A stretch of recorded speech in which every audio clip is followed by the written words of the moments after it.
పాఠశాల ప్రధాన ఉపాధ్యాయుని వారికి, ఇక్కడికి ముఖ్య అతిథిగా విచ్చేసినటువంటి డిప్యూటీ ట్రెజరర్ నిర్మలమ్మ మేడం గారికి, డిప్యూటీ డైరెక్టర్ నిర్మలమ్మ మేడం గారికి, అలాగే ఏటీఓ సావిత్రి మేడం గారికి, గ్రామ సర్పంచ్ పంచిరెడ్డి రాంబాబు గారికి, నా తోటి సహోపాధ్యాయులు ఉపాధ్యాయులందరికీ కూడా పేరు పేరున జై భీములు తెలియజేసుకుంటున్నాను. విద్యార్థిని విద్యార్థులకు కూడా జై భీములు. డాక్టర్ బాబాసాహెబ్ అంబేద్కర్ 63వ మహాపరి నిర్యాణ దినోత్సవం సందర్భంగా మన పాఠశాలలో విచ్చేసి డాక్టర్ అంబేద్కర్ ఆశయాలు సిద్ధాంతాలని కూలంకుషంగా చక్కగా విశదీకరించి మీకు చక్కగా అర్థమయ్యేటట్లు చెప్పినటువంటి మేడం గారికి హృదయపూర్వక ధన్యవాదాలు మా పాఠశాల తరఫున, మా గ్రామ తరఫున, మా సర్పంచ్ గారి తరఫున తెలియజేస్తా ఉన్నాం.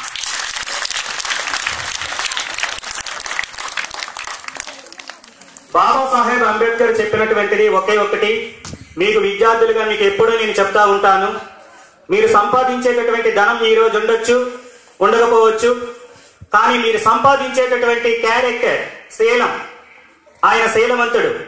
శీల, ప్రజ్ఞ, కరుణ, సమత, మమత మొదలైనటువంటి అత్యున్నమైనటువంటి మానవ విలువలకు విలువిచ్చినటువంటి వ్యక్తి ఆయన. కాబట్టి ఆయన ఆదర్శంగా తీసుకోవడానికి ప్రయత్నం చేయండి. సమాజంలో ఉండేటటువంటి ప్రతి ఒక్క సమస్యకు కూడా విద్యే సంస్కారం, విద్య అన్ని సమస్యలకి కూడా మూలం అని ఆయన నిరంతరము కూడా చదివి ఆ స్థాయికి ఎదిగినటువంటి మహనీయుడు. ఆయన ఒకే ఒక్కటి చెప్తాడు, అన్ని కూడా చదివిన తర్వాత ఆయన కనుక్కున్నటువంటి సూత్రం ఏమిటి అంటే, భారతదేశంలో 90% మందికి విద్యను అందించలేదు మన సమాజం. సరస్వతీదేవి మన దేశంలోనే ఉంది, కానీ సరస్వతి దేవులు లేరు, సరస్వతి లేదు. లక్ష్మీదేవి మన దేశంలో ఉంది, కానీ ఎవరికీ కూడా లక్ష్మీ లేదు. శక్తివంతమైనటువంటి పార్వతి మన దేశంలో ఉంది, కానీ ఎవరికీ కూడా శక్తి లేదు.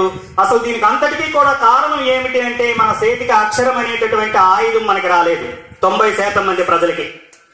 కాబట్టి ఆ అక్షర ఆయుధాలను ఇచ్చినటువంటి మహోన్నతమైనటువంటి విజ్ఞాని doctor Babasaheb Ambedkar.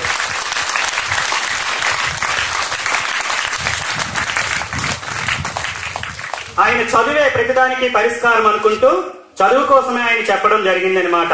Without education mind is lost, without mind morality is lost, without morality mobility is lost, without mobility economy is lost, without economy Sudras and anti-Sudras were degraded. Such blunder mistake this India అని చెప్పారు doctor Babasaheb Ambedkar.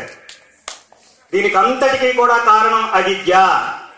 అందుకే నేను మీకు ఎప్పుడు కూడా చెప్తా ఉంటాను, అమ్మాయిలకు కానీ అబ్బాయిలకు కానీ ఇక్కడికి వచ్చేటటువంటి పేరెంట్స్ కానీ ప్రతి ఒక్కరికి కూడా చక్కగా చదివించండి. చదువు అనేటటువంటిది మహోన్నతమైనటువంటి ఆయుధం. కాబట్టి మీరు అటువంటి ఆయుధాన్ని తీసుకొని ఆయన యొక్క స్ఫూర్తిని, ఆశయాల్ని కొనసాగించండి. భారతదేశంలో ఉండేటటువంటి ఈ కులతత్వాన్ని లేదా ఈ కుల వివక్షని కోకటి వేలుతో పెకలించడానికి ప్రయత్నం అనేటటువంటిది చేయండి.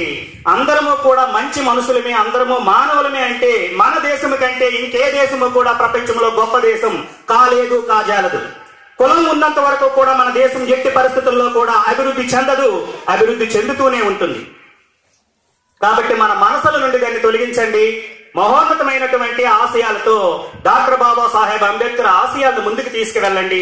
ఈ రోజు నాకు ఈ నోరునిచ్చింది కానీ, ఈ రోజు ఇక్కడ ప్రతి ఒక్కరిని కూర్చోబెట్టింది కానీ, ఈ రోజు మన రాంబాబు గారిని సర్పంచ్ని చేసింది కానీ, లేదా ఇక్కడ ఉండేటటువంటి వాళ్ళందరికీ కూడా ఉద్యోగాలు కూడా వచ్చింది కానీ, ఏదో 1% పక్కన పెడితే అందరికీ కూడా ఆయన పెట్టినటువంటి భిక్ష డాక్టర్ బాబాసాహెబ్ అంబేద్కర్ రాజ్యాంగం అని ఖచ్చితంగా చెప్పగలం.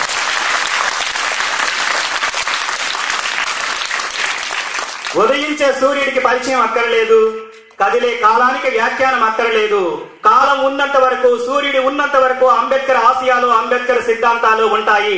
సత్యం ఉన్నంత వరకు ఆ సిద్ధాంతాలు ప్రకాశిస్తూనే ఉంటాయి.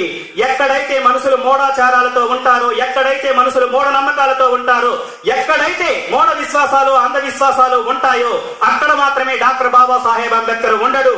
సత్యం ఉన్న దగ్గర మాత్రం ఆయన నిరంతరము కూడా ప్రకాశిస్తూనే ఉంటాడని మరోసారి మీకు తెలియజేస్తూ, నాకు ఈ అవకాశాన్ని ఇచ్చినటువంటి మీకందరికీ కూడా పేరు పేరున జై భీములు తెలియజేస్తూ, మేడం గారికి ఇప్పుడు చిరు సత్కారం అనేటటువంటిది మన పాఠశాల తరఫున చేస్తా ఉన్నాం.